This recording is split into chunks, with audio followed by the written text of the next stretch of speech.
Hi, I'm Matt, and I've been trying to figure out what's going on with a car that cranks but won't start. The problem I've got with this is there's no fault codes with this car, and secondly, when I try and start the car, usually most of the time it actually starts. There is that once in a while that I'm hearing it won't start, and it hasn't started for ages. After cranking and cranking, it's not starting. But each time I go to it, it started okay. There's a couple of times that I've gone out and caught it where I've just about cranked the car and thought, yeah, okay, I can see what you're talking about, it's not going to start. And then I try again and it starts straight away, which has made it hard for me to diagnose this. Like I say, there was no fault codes with this car. So I started to think about what's the most likely thing it could be. So first of all, I just thought I'd check the fuel pressure. I went for that. Checking the fuel pressure, and that actually checked out fine. Even when it wouldn't start, the fuel pressure was okay. Nothing. Is the ignition fully on? Yeah. Off again? Do it again? Okay. Now try and start it.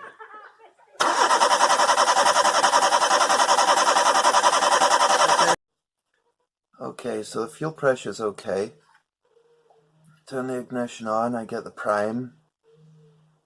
Turn it on again, got prime again the second time, and with those two times it was up to full fuel pressure in the rail and it was holding it okay. The car still wouldn't start. So the relay was getting the command to prime the fuel pump. In this case, the same relay also gives power to the ignition coils. So because I was getting power with a prime, I knew potentially the relay should be okay. But it wasn't getting a command to come on when I was cranking the engine, so I thought, is it the cam sensor maybe that's faulty? Cranking it. Okay, cranking now. See a waveform. Maybe it's not a big enough waveform. So we're getting something. I decided to go and start by cranking the engine and see if the ignition coils were going to work, but this time the car just started. So it kind of didn't really help me out much there. Okay, second try with this and it starts sparking straight away. This is what happens. I don't get long enough to test this thing out. So I left it a while and checked it again. The car wasn't starting another time. Okay, now I'm going to use this laser relay test kit and see what's going on with the relay, providing them make sure that when it's switched on I'm getting full battery voltage and I'm not getting a voltage drop. Okay, so what I've got here is this thing sets up and the wires just jump from where the relay would go in right to the relay up here, so we're just piggybacking it on. And then all these yellow bits clip together so that you can take and test your voltages. We've got 12 on one side and we've got 12 on the other. Okay, try and start it again. And once again.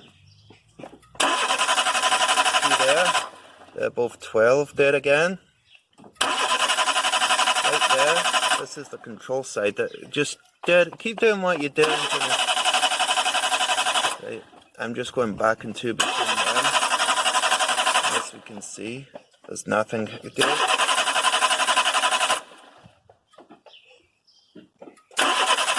Okay, that's fine. See if this was doing anything on one side, if it was getting grounded out. So it's like we get the power, but it's not being grounded out to work. Okay, that's why we're getting nothing here. It ain't gonna work whilst it's like. Okay, now I've got the ignition arm, and I took the two pit wires out that go to the control side, the breakout wires that go through this kit here. I've got 12 volts on one side, I move it to the other side, and I've got nothing. So now, do we get a signal to short that out? I'll move my test lead from the negative of the battery to the positive of the battery. Now we'll see if we're getting a command when we fire this car up. Okay, crank that again. Yeah, okay, you see how that got the command there? It went to -10, which means it's sending a ground to that when we're cranking. I've got this wire back in here, right? So now that I know which one's which, I know that this one is the control for the ground, and that's the power comes in with the ignition, but we only get the ground when it wants to run. When the ECU is seen a crank signal, and it will give it a ground. So with the ignition on, that's 12 volts. Try and crank it, this should drop down to... Okay, that's fine. I'm going to try and give that a ground. It's not getting a signal for some reason to work. Okay, what I've done here is connected up a test light onto the battery negative. So, check the test light works. It does. So if I touch this, I'm not hearing that relay click on. Oh, there's no power. Is the ignition on? Could you put it on? Okay. Not hearing that relay click on. Maybe I need a better thing than a test light. So what I've got here, this is where the relay is. Control side of the relay of these two. This one, and I've got my multimeter going to the battery positive. When we crank, that becomes battery voltage. So in other words, it's getting a controlled ground. If that makes sense, I'll maybe explain that a bit better in a minute. This one is positive all the time when the multimeter is connected to the battery negative. So this one's working, but it's not switching the relay on up here.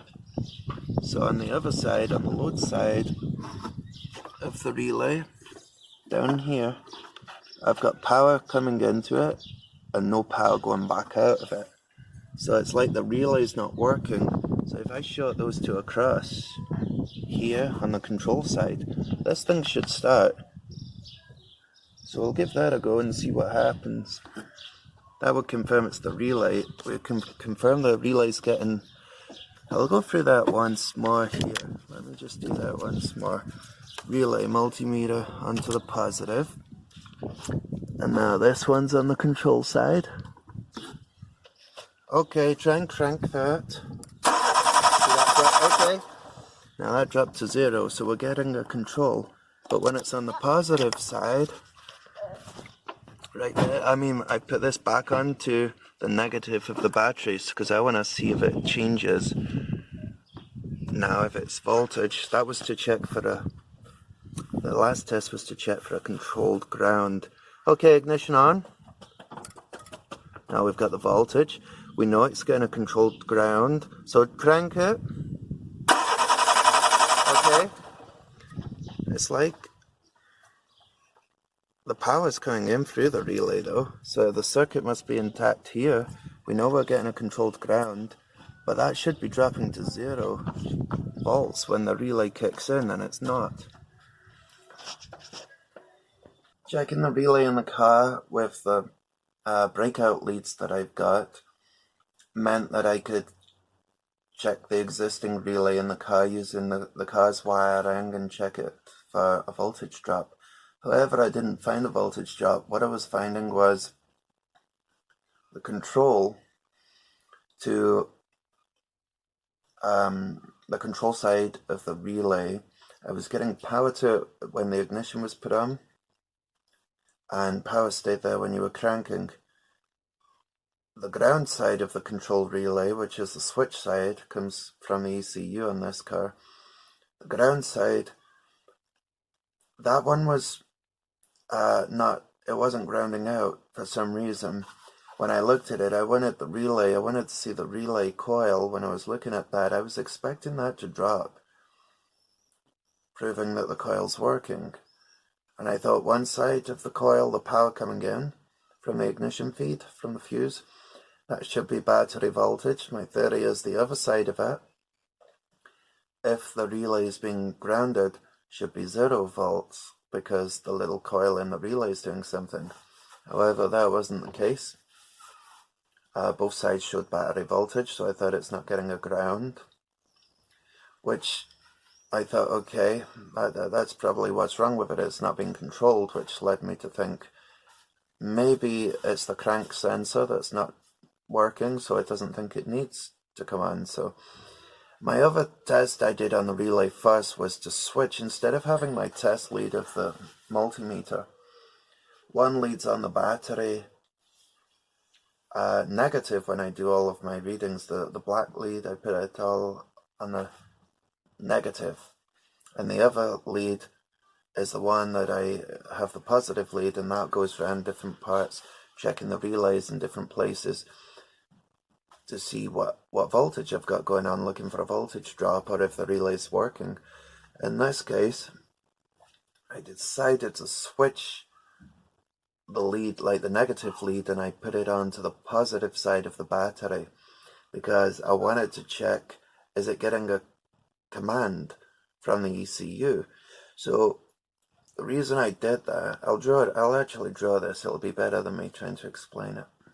Okay, what I had here was, I'm trying to think how the best way to draw this is, I'm going to have, well, there's an ignition switch coming in, but I'll just put that as a cross. It's coming through a fuse, and it goes to the relay control side of the relay, right? That's the control side there. And then I've got the ECU, say here, or ECM, or PCM, whatever you want to call it. Right, so that's the engine computer. And this was sending out the ground, and that's to the relay. And this is the coil inside the relay there.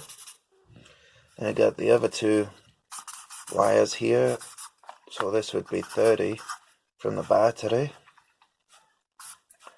So that's battery.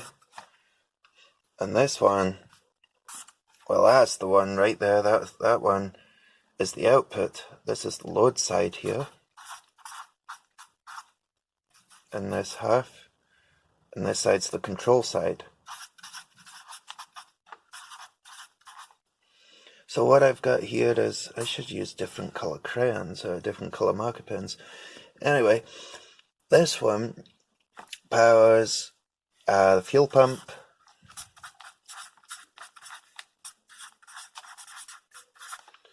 and it also ignition coils and other things too, right? So that's what I'm not getting. We're getting that what's working when you prime the engine, but once you crank it, we're not getting power there. And the reason why, what I was trying to explain was, with my multimeter here, I'll draw the battery in here. Right, there's the battery.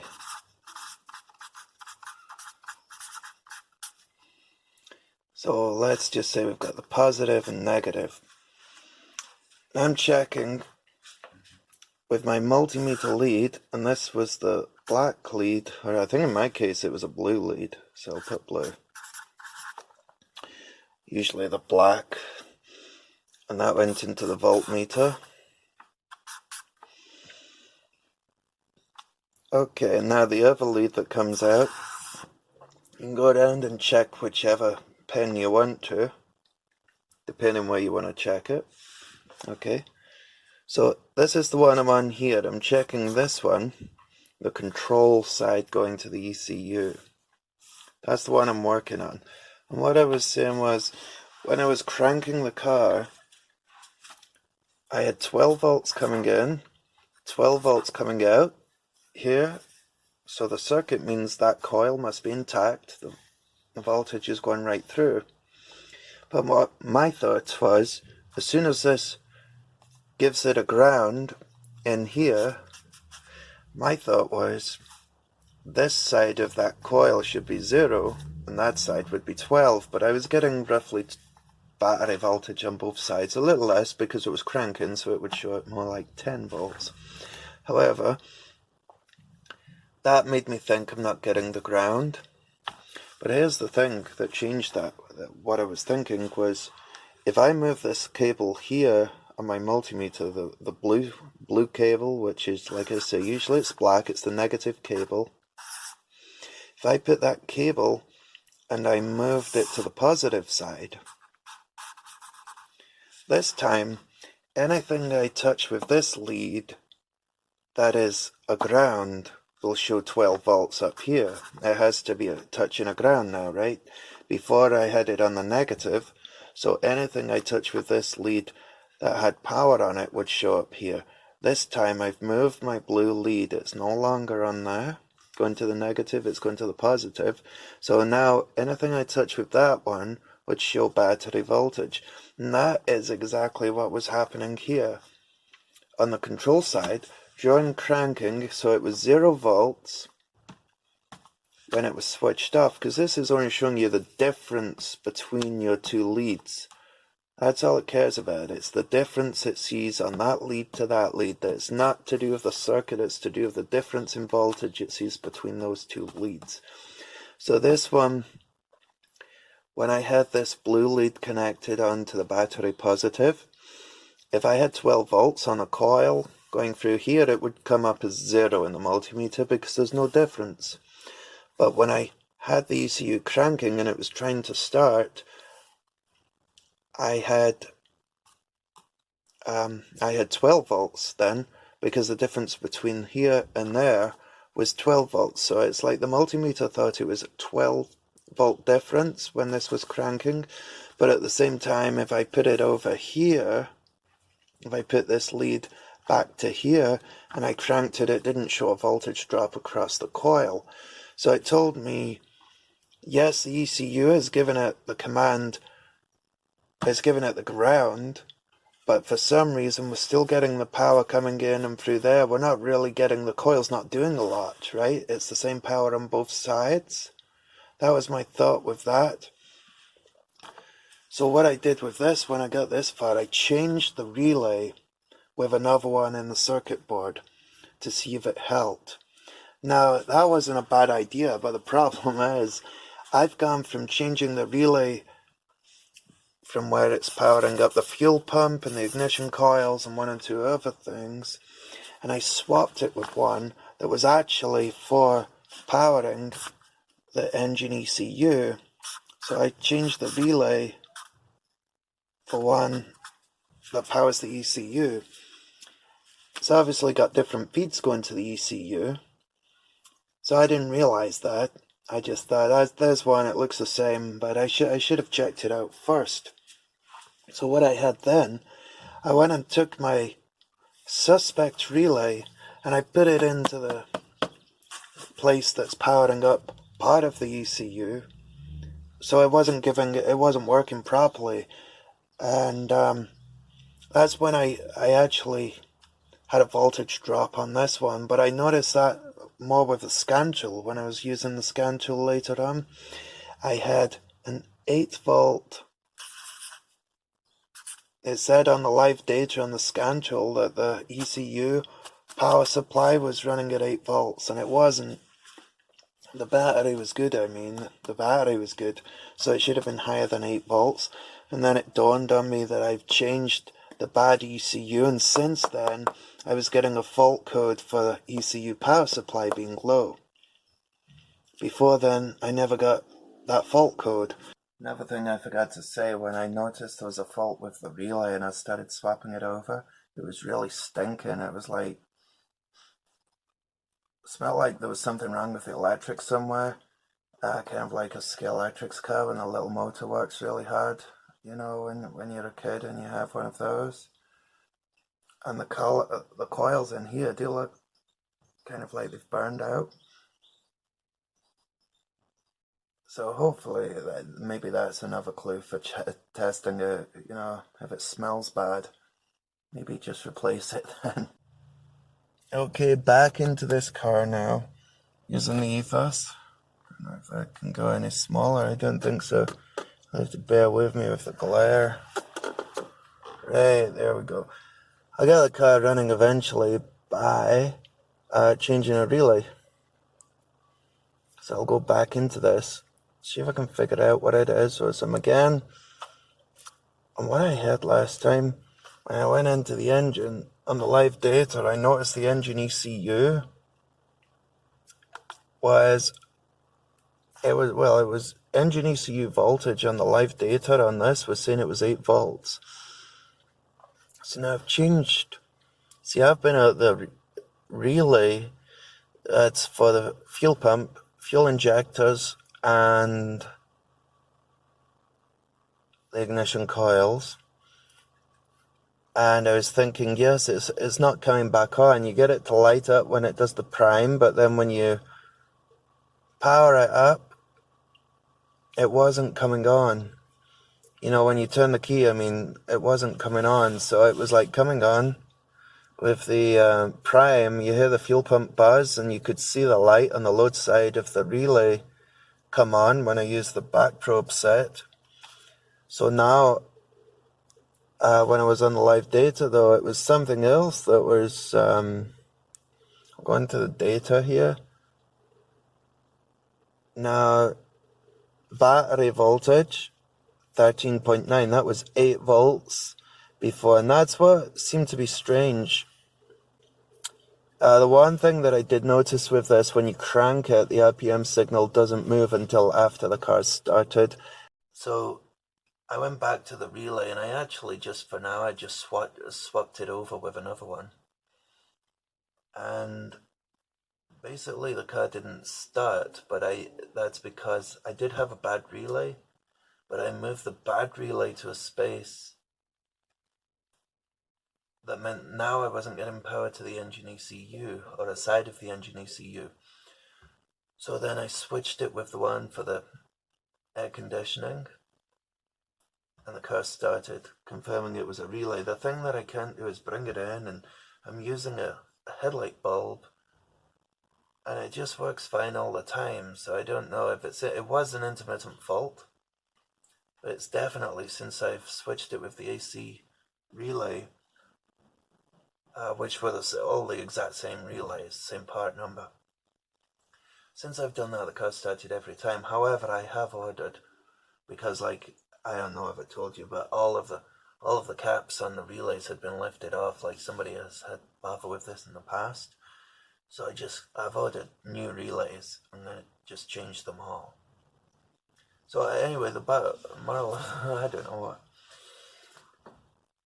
what I'm trying to say is it was a relay fault, an intermittent relay fault, and my way of testing it, and just showing you through my way that I was testing it, and I realized once I moved it, the same relay that was faulty, I moved it into another part of the fuse box, and then the live data, when I looked at that on my scan tool, it dropped down from being battery voltage to saying it was just 8 volts.